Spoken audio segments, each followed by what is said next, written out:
Here I have DOOGEE V30, and today I'm going to show you how to insert SIM card and SD card into this device. So for this operation you will need this kind of tool, which will help you to eject the SIM card and SD card slot, which is located right here. So basically you can hatch this with your fingernail. I don't have much, but I still managed to do it. So you don't really need this tool actually. So here you have slot for SD card,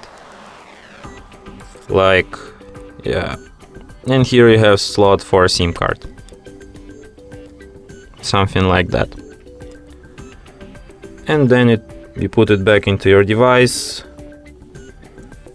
like this.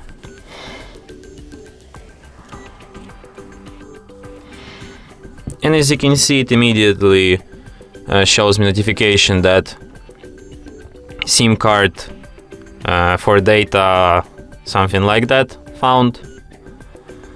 And there's also notification like issues with SD card, which indicates that SD card is also detected. And that's it. Thanks for watching. If you find this tutorial useful, don't forget to hit that like button and subscribe to our channel.